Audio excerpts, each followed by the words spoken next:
The Wilting Sickness. Written and narrated by me, the Sheepy Queen. I hope you enjoy it. This is part 1. Hello out there to anyone who might be reading, watching, or listening to this. My name is... I don't think this translator is working very well. Hold on, let me just fix it. Okay, let me try that again. My name is... Okay, what's a name that you can understand? Okay, how about Cameron? Cameron Oval. Yeah, let's go with that. It's way off, but at least the translator got it. This is Cameron Oval coming to you from across the universe, orbiting just around my home world of Avisaria. I don't know if this message is actually getting through, but I'm hopeful that it is. I have so much to tell you. Our worlds are so similar in so many ways, and yet we are still vastly different from each other. All I want to do is reach out to someone out there in the cosmos and tell you my story. I have more than enough time to tell if you have enough time to listen, though I myself don't have that much time. Does that even make sense? What I'm trying to say is, I'm gonna be dead soon. I know that even if I make a record of what really happened, no one is gonna believe me. Maybe, though, someone who's an outsider, like you, will believe me.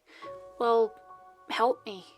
I know your people haven't reached advanced space flight technology yet. You reached, your moon and sent a robot to a close-by planet, I think. Anyways, that's neither here nor there. Just don't go too far from your own planet, okay? Be safe. Please. Let me get to the point. My home is doomed. No, it's not because of some classic idea of destruction either. Our sun isn't going to go supernova, there's no giant meteor headed our way, and there's no googly-eyed monster with big teeth that's going to eat our world from the inside out. I've seen tons of broadcasts from your world coming through the darkness gate. You love your scary doomsday movies, and also romantic comedies. You always tend to romanticize death.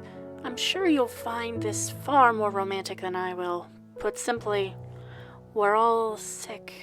Not just my people, but the very planet itself. On your world, there's a flesh-eating disease. I forget what it's called. It's not too common, but it's pretty terrifying. Now, imagine that, but slower, and both the people and the planet have it. Oh, I just remembered what it's called. Leprosy. You came up with a cure for it a long time ago. We never did. Maybe that's because biologically we're different. What cured your people probably wouldn't work with mine. Also, my people, we have different races. Just like you, different but similar. We share a common genome, which mutates according to various factors such as what mother eats during pregnancy or stress levels, the health and lifestyle of the father upon conception, and also some environmental factors that affect the baby for the first 5 years of its life. Again, things they eat, stress levels, environment, temperature. You get it. In your world, there are these beings called animals. Well, we have animals too, only they look like you. Some are smaller, some are bigger, some are domesticated, some are wild and aggressive, some can even talk, but they only mimic words, barely understanding their meaning. There's self-awareness and sentience there? None of that. It might be hard to understand the way I'm explaining it, but you see, we're the animals. If animals were people, I know there's a portion of people from your world who love that idea and a separate group who hate it. Just do me a favor and try not to fantasize on it too much. Our worlds will probably never cross paths, or if they did, it would be billions of years in the future, and it would be too late. Anyway, I've been rambling on for a while now, but those details, they're extremely important. I said I had to tell my own story, and that no one would believe me. I've been stalling, I guess. It hurts having to say this out loud. It's all my fault. I'm the reason that everyone on my planet is going to die a slow and painful death, along with the planet itself. Worse yet, I'm a coward.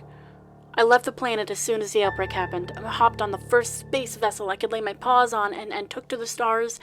I really thought it would protect me. I was wrong. Oh, how very, very wrong I was. The strain of the disease, which our people called the Wilting sickness, was curable in its state when I left. After a couple months in space, I heard broadcasts from my world, news reports and the like. They were saying that they already had a cure and that it was working. People were getting better. Maybe they couldn't grow back the parts of their bodies that they had lost, but it didn't spread any further. I wanted to be safe, so I stayed in that ship, orbiting my homeworld for a full year. Well, there was a small interruption in that, but we'll get to that later. Most people would go completely mad under those conditions, but you see, I'm a Lupfel. It's a cross between a lupine and a feline. Your animal counterparts can't breed with each other because they don't have compatible genomes, but the mutating genome which exists in all of us can adapt and... Sorry, I don't want to go off on another tangent. I was an expert at a reproductive clinic back home, helping Avasarians of all genomes to have babies together, whether they were lupine, canine, feline, avian, bovine, even aquatic. I loved my job. The point being, lupine and feline mix, that's me. You would call it a wolf and a cat. I look a lot more lupine than feline, to be honest. I take after my father that way. My sister, though, she takes after our mother. Very feline in appearance, but her personality is more like a playful and slightly aggressive canine than feline or lupine. I think our great-grandfather was canine, but I really shouldn't talk about them. Maybe later. I do remember she was so full of life, though. It both hurts and warms my heart to remember her.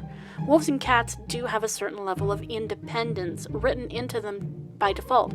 Sure, wolves can have a pack mentality, but I've always felt more like a feline on the inside, happy with my own company. That's why I didn't go crazy spending a year by myself. I love being on my own. Besides, if I felt lonely, I could always listen to the broadcasts from my world and keep up to date on the news. My decision to stay on the ship felt like the right one for about the first 7 months. By month 8, all the broadcasts had faded out in their discussion of the wilting sickness. I decided I was going to go home now. It was safe.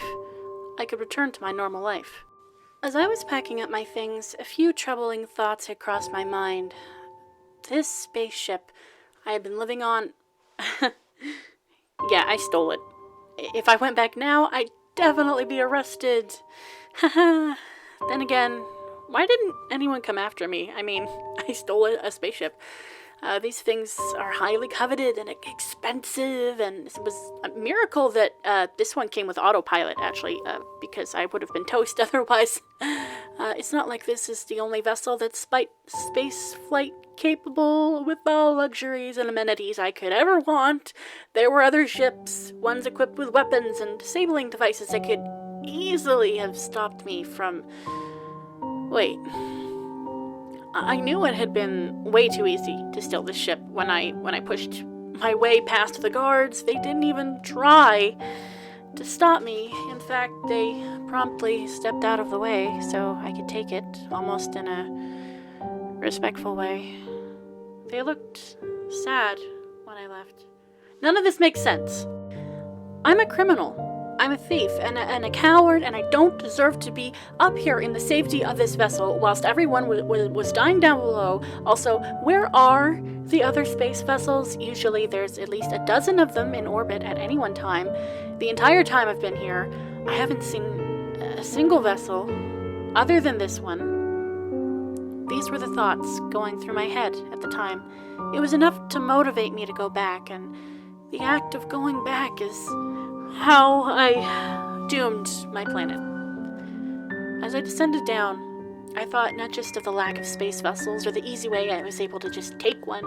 I thought back to the broadcasts. They had stopped talking about the wilting sickness. It was over, right? No, they had stopped broadcasting completely. I thought I had just stopped listening, but no one was sending out any news anymore. It was just dead air. Had I really been so self-absorbed that I didn't notice something so obvious? The world that I had once known, with its beautiful fields of blue and skies of purple, those white and green mossy trees, that crisp and refreshing orange-colored water. Sorry, did I get you? No.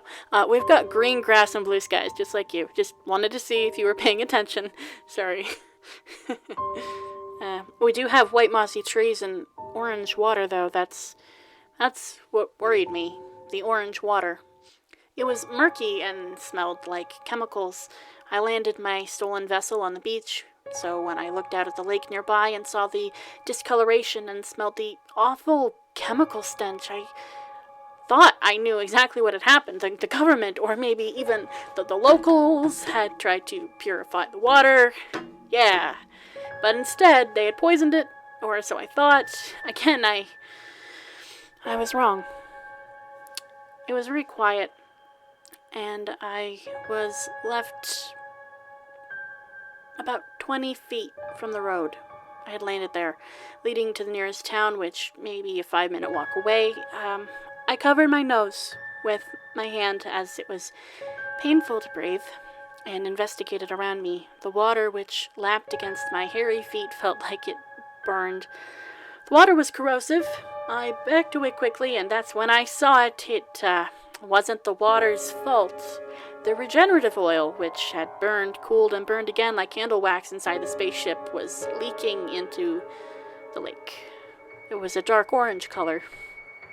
I had poisoned the lake. In a panic, I tried to look for a way to stop the leak, going back to the ship briefly to grab a repair kit. I managed to stop it, but the damage wasn't caused by my landing. The damage was old. I couldn't tell how old, though. Could have been a few weeks, could have been a few months. The whole compartment it contained half of the ship's fuel, which had been clawed open by something, maybe even multiple somethings. I strapped on a protective mask, which I didn't want to get, the fur on my face burnt off. So I climbed further inside, and that's when I found it. Eggs.